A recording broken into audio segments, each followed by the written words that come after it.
বন্ধুরা সবাই ভালো তো? আজকে কিন্তু শেয়ার করছি তোমাদের সাথে শিমের একটি দারুণ রেসিপি। শীতকালে তো এই শিমগুলো দারুণ পাওয়া যায়, তো ভাবলাম এটা দিয়ে আজকের একটি রেসিপি বানাই। তো সমস্ত শিমগুলোকে বন্ধুরা এখন আমি কেটে নিচ্ছি। এইভাবে শিমগুলোকে কেটে নিচ্ছি। চলো, শিমগুলো কাটা হয়ে গেল। এবার এগুলোকে একটু জলে কিছুক্ষণ ধরে ভিজিয়ে রাখবো, কারণ যা নোংরা থাকে না এখন। শিমগুলো কেটে জলে ভিজিয়ে দিলাম, টেবিলটা একটু পরিষ্কার করে নিই। এবার দেখে আসি আমার কর্তামশাই কী করছে। কি করছো গো? আচ্ছা, ইনি শুরু করে দিয়েছে এনার কাজকর্ম। আমাদের একটা পুরনো লোহার খাট আছে, এই খাটটাকেই ঠিকঠাক করা হচ্ছে, কারণ এখানে একটু রোদ আসে, তো সেই রোদের মধ্যে একটু রোদ পোহানোর জন্য। দুপুরবেলা বেশ ভালোই লাগে পেয়ারা খেতে খেতে রোদ পোহাতে, তাই আমরা দুজনে মিলেই বসে পড়লাম এই খাটটাকে পরিষ্কার করার জন্য। এখন তো আমি ভিডিও করছি, তারপরে আমিও কিন্তু এটাকে সুন্দর করে মুছে ফেললাম। তো চলুন, আজকে সারাদিনে আমি কি কি করি সেটা আপনাদের সামনে তুলে ধরার চেষ্টা করব, আর তার সাথে আমি আপনাদের সাথে শেয়ার করব একটা দারুণ সুন্দর রেসিপি, যেটা শিম দিয়ে করবো। এদিকে কিন্তু শিম পাওয়া যায়, বিশেষ করে যে এই যে মানে মোটা চওড়া শিমটা আপনাদের ওখানে হয়তো পাওয়া যায় পশ্চিমবঙ্গে, কিন্তু আমাদের এখানে ভীষণ কম এই শিমটা পাওয়া যায়। কিন্তু এই শিমটা খেতে আমার সব থেকে বেশি ভালো লাগে, আমার পরিবারেরও সবার খুব ভালো লাগে। তো আজকে আমি সেই শিমের তরকারিটা হঠাৎ করে পেয়ে গেছি বাজারে, তো ভাবলাম সেই শিমটাই আজকে সুন্দর করে রান্না করি আর আপনাদের সেটাই শেয়ার করব। তো চলুন বন্ধুরা, দেখতে থাকুন আমার এই ছোট্ট সুন্দর রেসিপিটি। এবার টেবিলগুলো পরিষ্কার করে নিই। টেবিল পরিষ্কার করে তারপরে শুরু হবে আজকে আমার সকালবেলার রান্না। সকালবেলার টিফিন খাওয়া হয়ে গেছে, এইবার শুরু হবে দুপুরবেলার রান্না। আজকে সকাল থেকেই দেখছি আকাশে মেঘ আর রোদ্রের খুব খেলা হচ্ছে, কখনো মেঘ করছে, কখনো হালকা হালকা রোদ উঠছে। আর আমার এই ঘরের ভেতরে তো একদমই রোদ আসে না, কিন্তু নিচের তলাতে বেশ ভালোই রোদ আসে। তো তাড়াতাড়ি করে রান্না বান্না করে তারপর চলে যাব আমি নিস্তারায় একটু রোদ পোহাতে। তো চলুন বন্ধুরা, তাড়াতাড়ি করে রান্নাবান্নাগুলো করে ফেলি, রোদের তো রান্না তো করতেই হবে। বন্ধুরা, আজকে তোমাদের সাথে শেয়ার করি একটি ছোট্ট গল্প, সেটা হচ্ছে আমাদের বিলাসপুরের বা ছত্তিশগড়ের ছেড়ছেরা। আজকে হচ্ছে এখানকে ছেড়ছেরাটা কি, সমস্ত বাচ্চারা মানে ছোটো ছোটো ছোটো ছোটো বাচ্চারা কি করে, একটা ব্যাগ নিয়ে আসে, প্রত্যেকে আলাদা আলাদা ব্যাগ নেয়, সমস্ত বাচ্চারা আলাদা আলাদা করে ব্যাগ নেয়। সেই ব্যাগ নিয়ে এসে বাড়ির সামনে, গৃহস্থের বাড়ির সামনে এসে বলবে ছেড়ছেরা।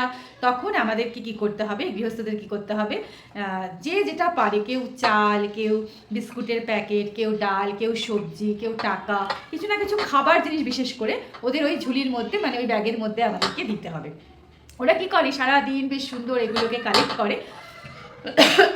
তারপরে রাত্রিবেলা হলে পরে ওরা সব ওই কালেক্ট জিনিসগুলোকে এক জায়গায় করে জড়ো করে। তারপর সেখানে ওদের সুন্দর করে বাড়ির বাইরে উনানের মানে কাঠের জালে সুন্দর করে রান্না করতে হয় সেই সমস্ত জিনিস, খিচুড়ি হোক, তরকারি, ডাল, ভাত, যেটাই ওরা মানে ওরা পছন্দ করে সেটা করে আর কি। তো খুব সুন্দর লাগে আমার এই ওদের এই মানে এই অনুষ্ঠানটা। এটা মানে ছত্তিশগড়েই হয়, আর কোথায় কোথায় হয় আমি বলতে পারবো না। কিন্তু এই যে বাচ্চাগুলো আসছে, যে এরাই দেখুন হাতে সব বস্তা নিয়ে আসছে, ব্যাগ নিয়ে আসছে, এটাই হচ্ছে ছেড়ছেরা। এরা সব বাড়িতে বাড়িতে গিয়ে এখন ছেড়ছেরার সমস্ত সবজি টবজি এসবগুলো কালেক্ট করবে। হাঁপিয়ে গিয়ে বসে পড়েছে দেখুন। শিমগুলোকে দুটুকরো করে নিয়েছি, এইবারে ভালো করে কচলিয়ে শিমগুলোকে ধোবো, যেন ওদের গায়ে যেন একটুও মাটি না থাকে। কড়াই গরম হয়ে গেছে, সর্ষের তেল দিয়ে দিচ্ছি। এবারে তেল গরম হয়ে গেছে, শিম দিয়ে দিচ্ছি, ভালো করে একটু নাড়িয়ে দিচ্ছি শিমগুলোকে। এবার দিয়ে দেবো পরিমাণ মতো নুন হলুদ।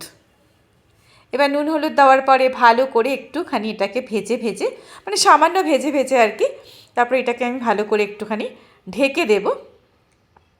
এর মধ্যে নিয়ে নেব টমেটো আর একটু পেঁয়াজ কেটে নেব। দেখুন এইভাবে কেটে নিয়েছি পেঁয়াজ, টমেটো আর কাঁচা লঙ্কা, একদম কুচি না, একটু ডুম করে কেটে নিয়েছি। আলাদা একটা কড়াইতে তেল গরম করে নিয়েছি, দিয়ে দেবো কালো জিরে ফোড়ন, দিয়ে দেবো কাঁচা লঙ্কা ফোড়ন, আপনারা চাইলে শুকনো লঙ্কা ফোড়ন দিতে পারেন। এবারে দিয়ে দেবো এই কাঁচা টমেটো আর পেঁয়াজ, একটু নাড়িয়ে দিচ্ছি ভালো করে, একটু কুক খাওয়ার জন্য এটাকে একটু সময় দেবো। ততক্ষণে দেখে নিই শিমের কী অবস্থা। হ্যাঁ দেখুন, শিমটা কিন্তু রঙটা একটু চেঞ্জ হলো, তার মানে এটা একটু সেদ্ধ হচ্ছে। এই দেখুন মোটামুটি অনেকটাই সেদ্ধ হয়ে গেছে। এর মধ্যে দিয়ে দেবো কয়েকটা কাঁচা লঙ্কা। এইবারে এই টমেটো আর পেঁয়াজটা হয়ে গেছে, এবারে এটাকে আমি এর মধ্যে ঢেলে দেবো। শিমের মধ্যে দিয়ে দিচ্ছি টমেটো আর পেঁয়াজটা, এবার একটু ভালো করে নাড়িয়ে দিচ্ছি। এবারে দিয়ে দিচ্ছি পোস্ত, একটু পরিমাণে কিন্তু বেশি লাগবে পোস্তটা। এইবার চলে এসছে আমার কর্তামশাই আমাকে রান্নায় হেল্প করার জন্য। তার হেল্প ছাড়া তো আমি কিছুই করতে পারবো না, আমার সমস্ত কিছুতেই তার হেল্পের কিন্তু খুব প্রয়োজন। না কেন, তুমি তো আমাকে হেল্প করো গো, তুমি তো আমাকে হেল্প করো। তুমি তো উত্তম কুমার, তুমি না হলে তো রান্নায় ভালো হবে কি? আর তুমি হচ্ছে সত্যজিৎ রায়। এটা বলবে, হ্যাঁ, মাথায় ঢোকে এক একটা জিনিস, হ্যাঁ, ভালো হোক আর খারাপ হোক, হ্যাঁ, করে তো দেখি, সেই। খারাপ একদম হয় না, না। ভালোই হয়। সবাই তো খেয়ে ভালোই বলে গো। হ্যাঁ, সুন্দর করে ধনেপাতা ছড়িয়ে দিচ্ছি।